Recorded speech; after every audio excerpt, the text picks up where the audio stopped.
아침 신문 귀로 읽기 김용민 PD의 조간 브리핑. 커피. 이제 아무거나 마시지 말자. 커피를 즐기는 사람들에게 질 좋은 한 잔의 커피는 하나의 권리입니다. 커피를 아는 전문가가 정성을 다한 로스팅으로 만든 제대로 된 커피. 제제 원두커피로 여러분의 권리를 누려보세요. 02-749-1002 주소창에는 카페제제.co.kr 그리고 검색창에는 카페제제를 검색하세요. 카페제제는 서울 용산구에 위치해 있습니다. 카페제제는 카페가 아닙니다. 커피 전문 인터넷 쇼핑몰입니다. 헷갈리지 마세요. 네, 오늘자 조간신문 살펴보겠습니다. 김용민 PD의 조간 브리핑입니다. 안녕하십니까? 네, 안녕하십니까? 예, 오늘 또 세월호 참사 다룬 기사 위주로 좀 살펴봐야 될 것 같습니다. 예. 예, 사고 발생 직후에 구조자에서 지금 뭐 단 한 명도 늘지 않았습니다. 예. 뭐 시민들의 반응을 보니까 어떻게 그게 구조자냐, 스스로 탈출한 분들이지 이런 네. 지적도 있었습니다. 그래놓고는 80명 구조한 것도 잘한 거 아니냐? 잘한 거 아니냐? 예, 그분 결국 해경 간부인데 네. 예, 직위 해제됐더라고요. 아니, 쥐들이 이분들 구조한 것도 아닌데 말이죠. 예. 예.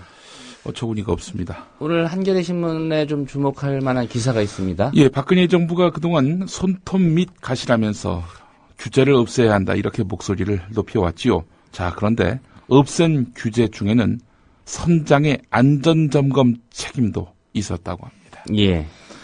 국무총리실 규제정보 포털에 실린 정보와 여러 정부 부처 관계자의 말을 종합해 보면 박근혜 정부 출범 이후에 선박, 해운과 관련해서 이미 완화되거나 완화가 진행 중인 안전규제가 무려 20건이 넘는다고 합니다.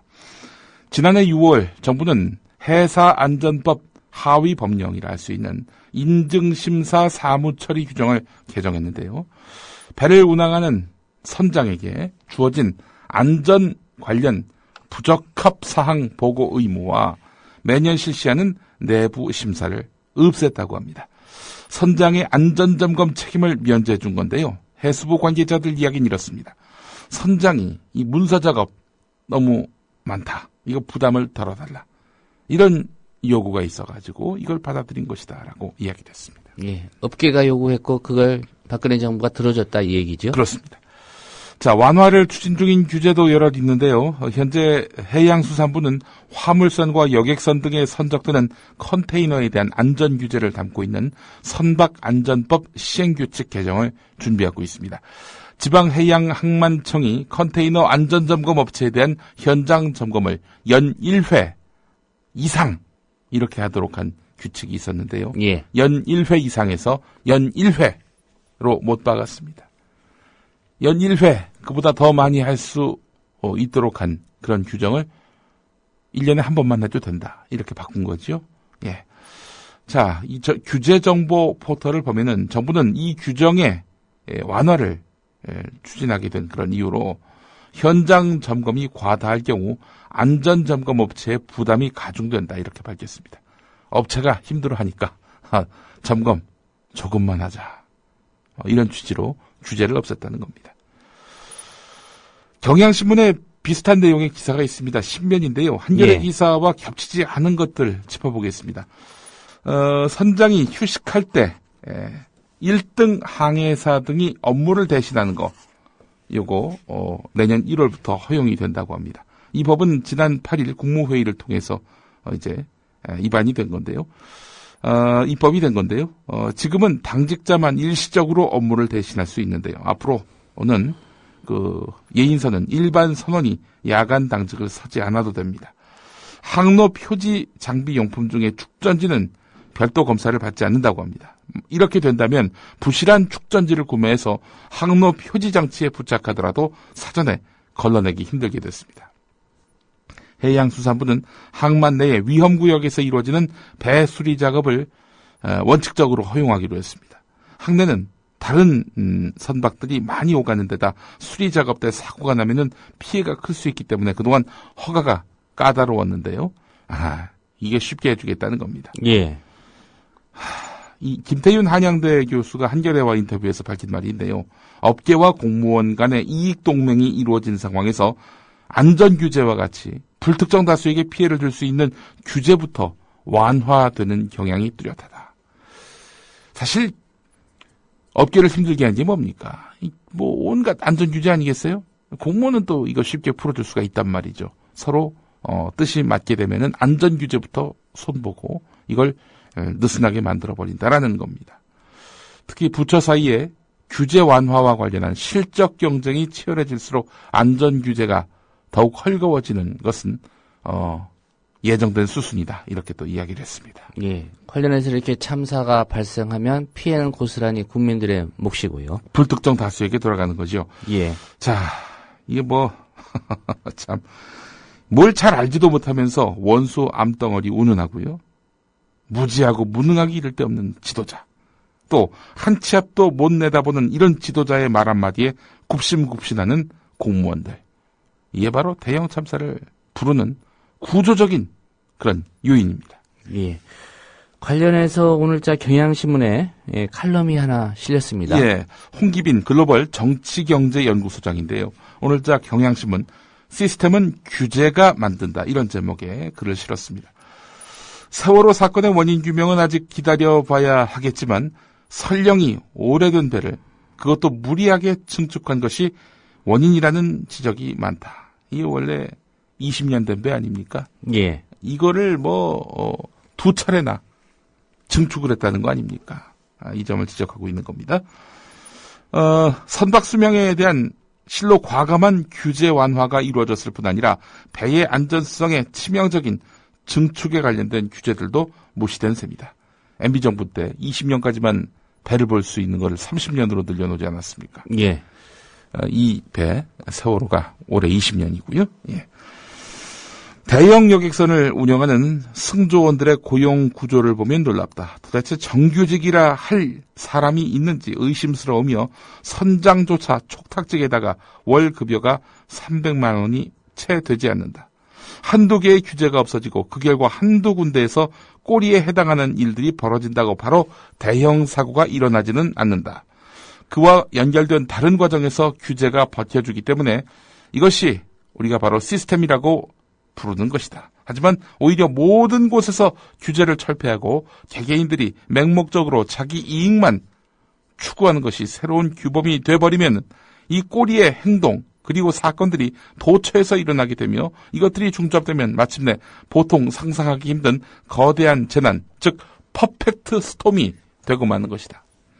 규제를 암덩어리로 보고 지속적으로 파괴하고 없애버리는 일만을 반복한다면 그야말로 면역 시스템 전체가 무너지면서 진짜 암덩어리가 온몸에 창궐하게 될 것이며 그 흉측한 모습은 이번 사태의 전체 과정을 인과관계의 사슬 하나하나를 촘촘히 따라가 보면은 잘 보일 것이다.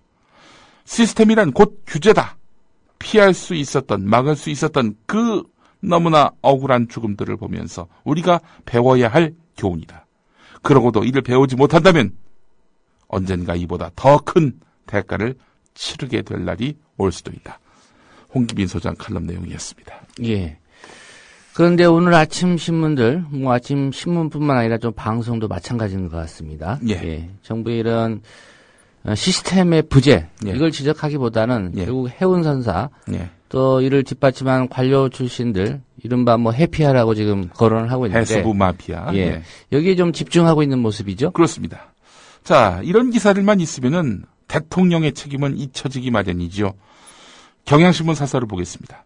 해운선사뿐 아니라 이 관의 직무유기도 수사해야 이런 제목입니다. 해경 관할의 진도관제센터는 세월호가 사고 해역에 진입한 사실조차 모른 채 귀중한 구조 시간을 허비한 당사자다. 명백한 직무유기다. 목포 해경은 배가 침몰하고 있다는 단원고등학교 학생의 구조 신고를 받은 다음 사고 위치가 어디냐, 위도 경도가 어디냐 이렇게 묻는 촌극을 벌이기도 했다. 사고 직후에 구조 인력과 장비를 총동원한 다음 과감한 선내 진입을 시도했다면 이처럼 사태가 악화됐을까 싶다. 사정이 이런데도 해경의 한 간부는 80명 구했다면 대단한 것이다. 우리가 뭘 잘못한 게 있느냐라고 말했다니 기가 막힐 노릇이다. 이번 수사가 들끓는 여론을 무마하기 위한 한풀이로 흘러서는 곤란하다. 수사에 성역이 있을 수 없다. 철저한 진상규명을 통해 사고 관련자에게 엄중한 책임을 묻는 것이 제2의 참사를 막는 첫걸음이다. 자, 그렇다면은 수사 대상이어야 할 해경은 심판을 기다려야 되는 거 아니겠습니까? 근데 수사 대상인 해경은 지금 수사 주체입니다. 예. 이 부분에 대해서 합동수사본부 예. 한번 고민을 해봐야 될 것 같고요. 뭘 합동을 해요? 예. 해경하고 뭔 합동을 해? 이것도 특검해야 되는 겁니까? 예. 글쎄 말입니다. 검찰 수사가 엉망이면은 당연히 특검도 고려해봐야 되겠죠. 예. 물론 해운조합이나 관련 그런 기관들에 대한 조사 필요해 보입니다. 예, 그렇습니다. 그러나 수사의 형평성이라는 차원에서 이 사고 초기 대응에 미숙했던 해경 책임 물을 수밖에 없다. 예. 그런 보도들이죠. 예, 그렇습니다. 자, 해운 회사를 관리 감독하는 이른바 해운 마피아와 선박 안전 검사를 맡은 한국 선급의 이 구조적인 비리도 손봐야 한다라는 목소리가 높습니다. 오늘 관련해서 국민일보 일면 기사가 주목됐습니다. 지난 15일 세월호 출항 당시 이름, 주민등록번호, 연락처 같은 신원 정보가 누락된 무기명 승선권이 37장이나 발견됐다고 합니다.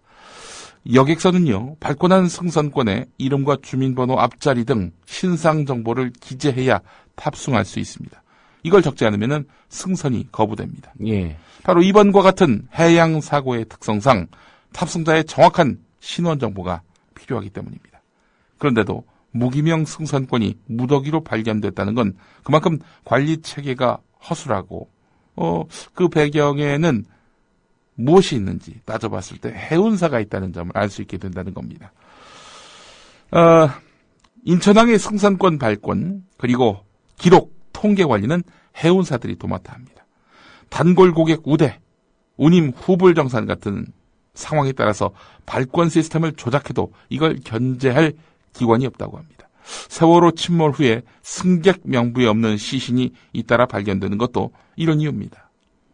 해운사와 해운조합에 대한 통제 권한이 있는 해경은 사실상 손을 놓고 있습니다. 해운법에는 해양경찰청장이 선박 운항관리자의 직무 수행을 지도 감독해야 한다 이렇게 규정하고 있는데요. 예. 하지만 해경 관계자는 처벌 규정이 없기 때문에 실질적인 단속이 어렵다 이렇게 말을 했습니다. 이렇게 예. 손 놓고 있는 새 세월호 참사가 빚어진 거죠.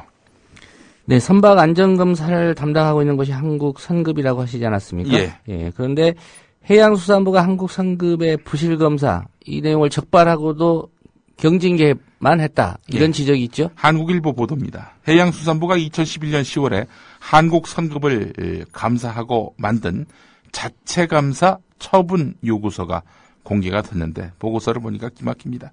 해양수산부는 10월 31일부터 열흘 동안 감사관 6명을 동원해서 9건의 잘못을 찾아냈습니다. 그러나 처벌은요, 모두 시정, 주의, 경고, 경징계에 그쳤습니다. 이것도 징계라고 말할 수 있나요?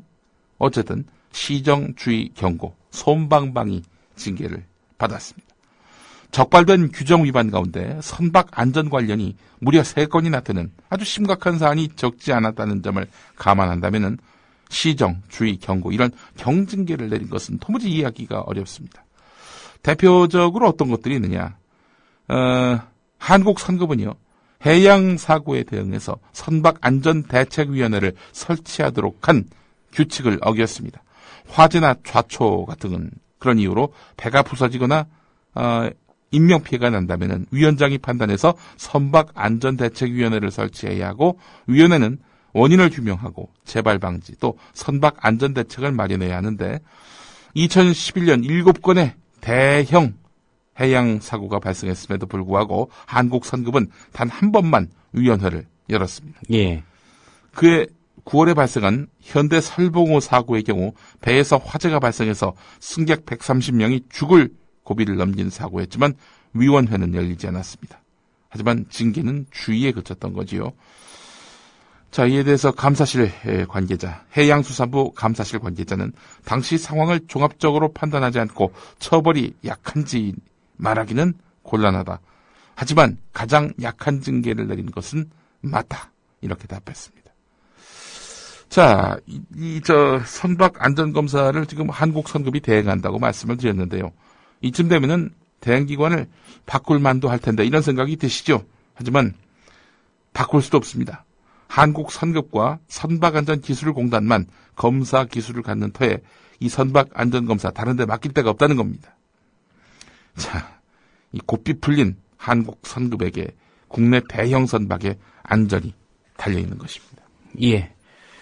이 정부에 대한 책임론 곳곳에서 불거지고 있는데 또 뭐 관련 기관도 마찬가지고요. 예. 이제 눈을 좀 청와대로 돌려봐야 될 것 같습니다. 예. 김장수 안보실장의 발언이 논란이 되고 있고 뭐 사실상 좀 무리를 야기한 발언으로 좀 보입니다. 예. 한겨레 이걸 일면 머릿 기사로 다뤘습니다. 김장수 청와대 국가안보실장이 민경욱 청와대 대변인을 통해서 국가안보실은 재난 컨트롤 타워가 아니다. 이렇게 말하면서 세월호 침몰 참사에 대한 청와대 책임론을 사실상 정면으로 부인했습니다. 민경욱 대변인이 어제 오전에 브리핑을 했는데 김장수 실장의 이 같은 말을 전하면서 청와대 국가안보실은 통일정보 국방 분야의 컨트롤 타워지 자연재해 났을 때의 컨트롤 타워가 아니다. 이렇게 강조했습니다. 이게 자연재해인가요? 아니 대형 여객선이 침몰해서 지금 수백 명의 목숨이 경각에 달린 상황이 자연재해라고 할 수는 없죠. 글쎄요. 이 자연재해라고 지목한 거 아닙니까 이게. 국가안보실 산하의 위기관리센터가 사건 초기부터 컨트롤 타워 구실을 제대로 못했다는 지적이 나오니까 이거에 대해서 김장수 실장이 답변한 건데요. 책임을 우리에게 지우지 말라 이런 얘기죠. 한마디로 요약하자면은. 하지만 청와대 앞뒤가 다릅니다. 참사 발생 직후에 청와대는 김장수 실장이 위기관리센터에서 사고와 구조 현황을 파악하는 등 필요한 조치를 취하고 있으며 관련 상황을 즉시 대통령에게 보고하고 있다. 이렇게 밝힌 바 있습니다. 예. 아니 그때는 왜 월권을 냈습니까? 그렇잖아요. 초기에는 이렇게 청와대가 안보실을 중심으로 발빠르게 대응하고 있다. 예. 이걸 국민들에게 보여주고 싶었던 거죠. 예. 자, 이후에 그 책임론이 국가안보실과 김장수 실장에게 향하니까 국가안보실 책임이 아니다. 이렇게 발뺌하고 나서는 모양입니다.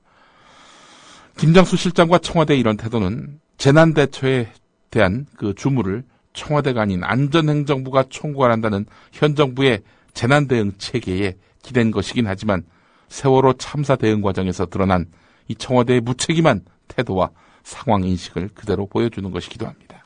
예. 뭐 청와대뿐이겠습니까? 지금 세월호 참사에 대응하는 정부 공직사에 보면 한마디로 무능하다. 예. 그리고 안일하다. 예. 이런 비판받아도 마땅하지 않습니까? 예, 그렇습니다. 대형 사고의 예방을 위한 철저한 사전 관리는커녕 초기 대응에서 구조작업, 사고 수습에 이르기까지 허둥대고 우왕좌왕했습니다. 자, 그 사례를 한국일보가 사설에서 일목요연하게 정리하고 있는데요. 사고 초기 정부 내에 10여 개의 대책위원회가 우후죽순으로 설치돼서 지휘체계의 혼선이 거듭됐는데도 정홍원 총리는 이걸 일원화하는 데 실패했습니다. 강병규 안전행정부 장관은 중앙재난안전대책본부가 구성됐는데도 지방행사에 참석해서 기념사진을 찍고 있었고, 서남수 교육부 장관은 실종자 가족들의 절규가 이어지는 진도체육관에서 버젓이 컵라면을 먹었습니다. 참, 그 강병규 안전행정부 장관은 사고 당일 밤에 치킨을 시켜 먹었다고 하는군요. 또 기자까지 불러가지고 당신도 먹으라고 이랬다는 겁니다. 예. 그 기자가 그걸 공개해가지고 세상에 알려지게 된 건데, 민경욱 청와대 대변인은 서남수 라면 파문에 대해서 이렇게 이야기를 했죠. 계란을 안 넣어서 문제가 없다. 이런 식으로 말입니다. 자, 강병규 장관에 대해서는 뭐라고 이야기를 할까요? 혹시 이렇게 말하는 거 아닐까요? 맥주를 같이 안 시켜서 문제가 없다. 이렇게 말입니다. 예. 이뿐 아닙니다. 해양 업무를 총괄하는 이주영 해양수산부 장관은 두말할 나위가 없습니다. 장관 취임 일성으로 바다에서의 안전을 가장 기본으로 챙기겠다 이렇게 밝혔습니다.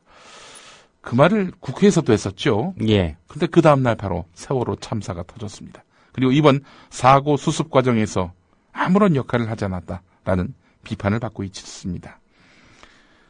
이주영 장관, 해양수산과는 무관한 삶의 여정이었는데요.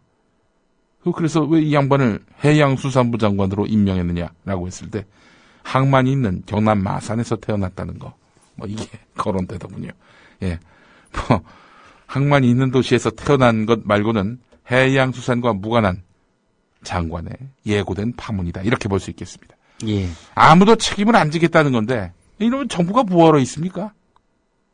그런 생각을 해봤습니다. 예.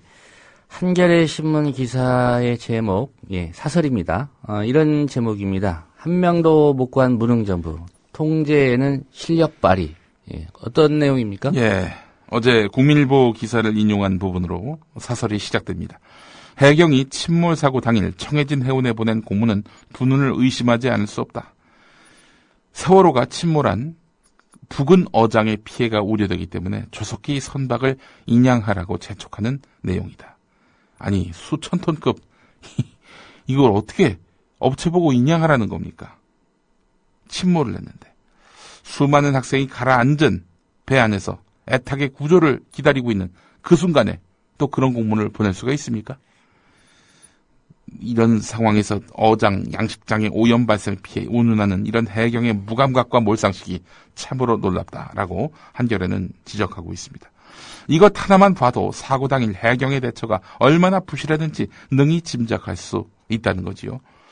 돈 한 푼 받지 않고 자원봉사에 나선 100여 명의 민간 잠수사들이 해경과의 갈등 끝에 철수하는 일이 발생하기도 했는데 해경 관계자가 이 잠수사들에게 폭언을 했다는 주장도 나오고 있지요. 연유가 무엇인지 철저한 조사가 필요한 대목이다. 한겨레는 이렇게 지적하고 있습니다. 예. 이런 의혹들도 제기가 됐습니다. 해양이나 선박 관련 전문가들이라고 할 수 있는 전공 분야 교수들 마치 약속이 난 것처럼 한날 한시에 일제히 입을 다물었다. 예. 이런 석연치 않은 의혹이 있다. 이런 얘기죠. 예, 한겨레 사설이 이 부분도 짚고 있습니다. 구조 과정에서 여실히 드러난 정부의 무능을 날카롭게 지적해온 전문가들이 지난 21일부터 인터뷰를 거절한 채 동시에 입을 다물고 있다는 거지요. 이건 CBS 노컷 뉴스를 통해서 세상에 알려지게 된 건데요. 예. 만약 전문가들의 입을 틀어막기 위해서 정부나 정보기관이 압력을 행사한 결과라면 그냥 지나칠 수 없는 엄중한 사건이다. 군사 정권 시절에 언론에 재갈을 물렸던 보도 통제의 망령이 떠오른다. 이런 내용입니다. CBS 노컷 뉴스는 국정원이 이런 식으로 학자들의 입을 다물게 한 거 아니냐라고 또 의혹을 제기했었는데요. 예. 뭐 가족들에 대한 무리한 대처, 뭐 이건 하도 많이 거론을 해가지고 뭐 더 거론하지 않겠습니다만은 왜 이러겠습니까? 공무원들이 재난구조보다 청와대와 윗분의 심기를 헤아리는데 더 신경을 쓰는 거 아니겠습니까? 마음이 숯검정이 된 가족들, 그 가슴에 못을 박는 행위인 겁니다. 각하의 심리 경우 정권 안보 외에는 아무런 능력을 보여주지 못하고 있는 현 정권. 이런 정권에 우리가 왜 세금을 내야 하는지 도무지 답을 찾기 힘듭니다. 예. 청해진 해운의 실소유주 유병헌 전 회장과 관련된 소식도 한번 짚어보도록 하겠습니다. 예. 예. 경향신문 1면부터 보겠습니다. 예. 정치인 상대 금품 로비를 벌렸다. 이런 증언이 나왔습니까? 예, 그렇습니다. 유병헌 전 세모그룹 회장이 여야 정치권을 상대로 금품 로비를 벌였다는 증언이 나왔는데, 유병헌 전 회장의 전 측근, 기혁 씨가 경향신문과 인터뷰를 가졌는데, 유 전 회장은 정치인을 상대로 로비를 했다. 여야 균형을 맞춰서 골고루 금품 로비를 했다. 회사 돈을 사과 박스 2개에 가득 채워서, 유병헌 전 회장에게 직접 전달한 적이 있다. 유병헌 전 회장은 금품 로비를 하면서 본인이 직접 돈을 전달하지 않았다.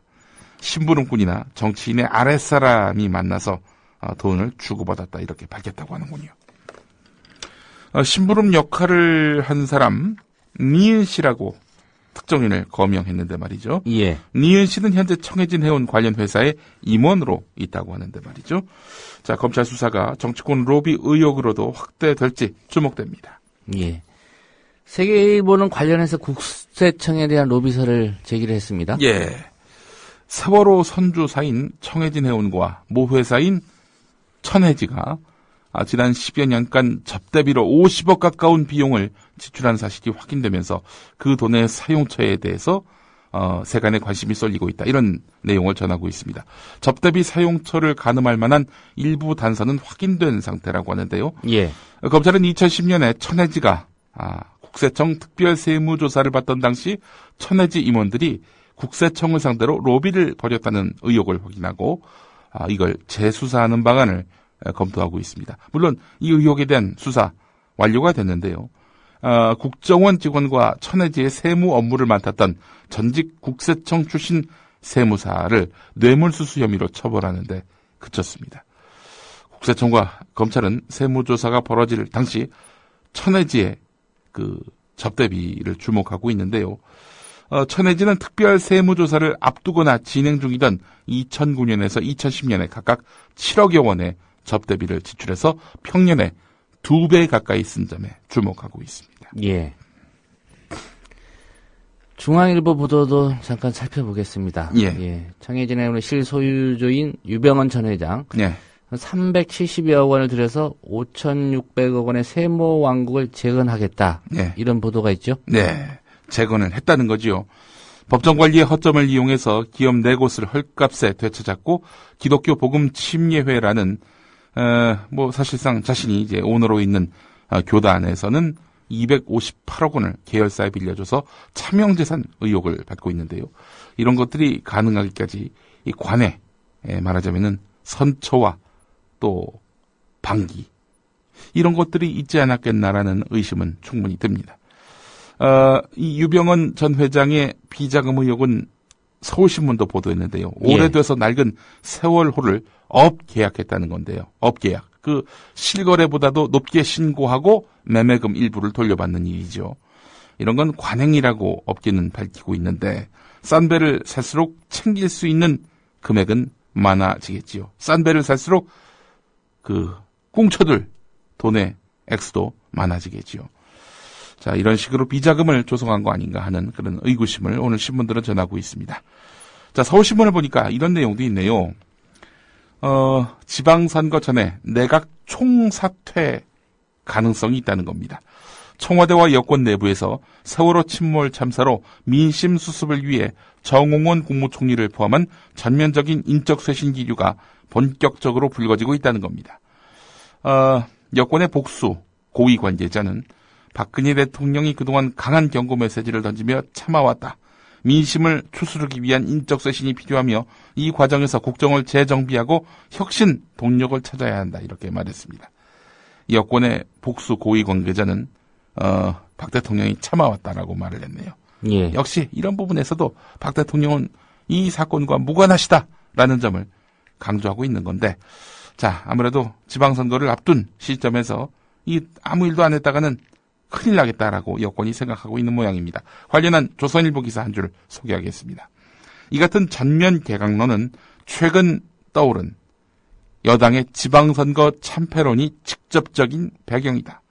여당 안에서는 이대로 가면 지방선거에서 참패할 것이란 우려가 높아지고 있다. 여당의 한 관계자는 서울시장이나 인천시장은 물론이고 안정권으로 봤던 경기지사마저 위험하다는 이야기가 나오고 있다. 라고 말했다. 예, 조선일보 기사입니다. 예.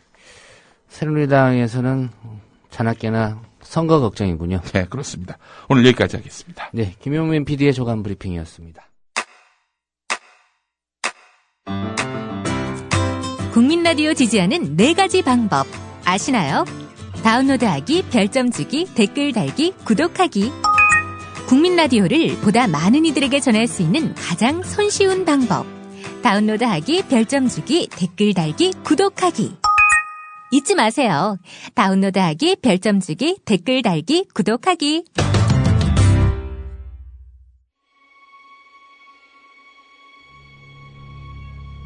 세월호 참사 피해자 가족들이 걷는 길. 첫 번째, 구조해달라 절규. 그러나 구조는 안 해줌. 지금 예를 들어서 풍랑이 오거나 바닥 여건이 안 좋아서 안 한다고 하면 이게 이해가 가지요. 근데 그런 부분도 전혀 없고 민간 잠수부가 할 수 있다는데 왜 정부나 이런 부분이 가만히 손을 놓고 있냐는 소리지요.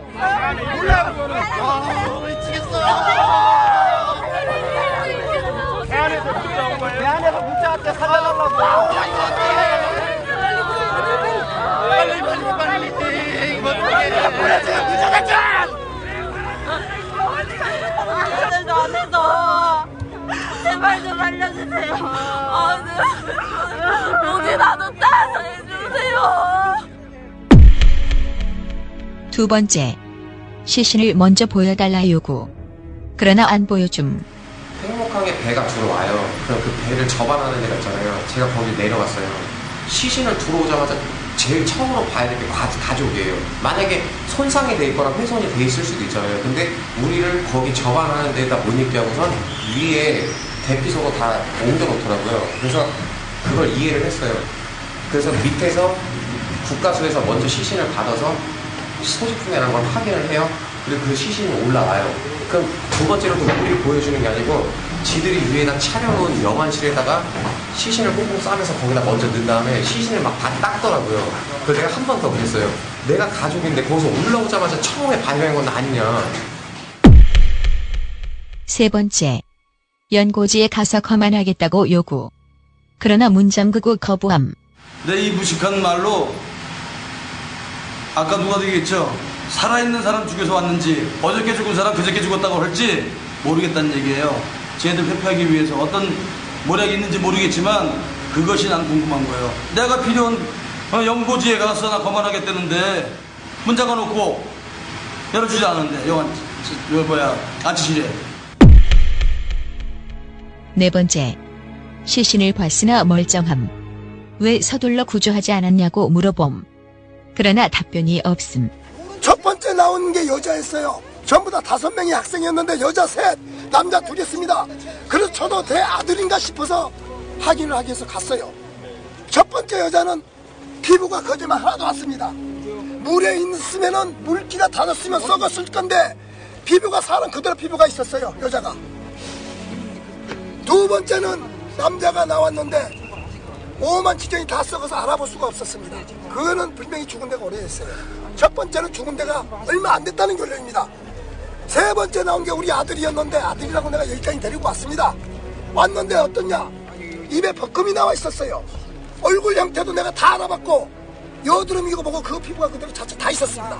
그러면은 사람이 생존을 했으면은 죽어 오래됐으면은 입에 벗금이 없다는 결론이에요. 왜 입에 벗금이 있었겠습니까? 네? 왜 있었겠어요?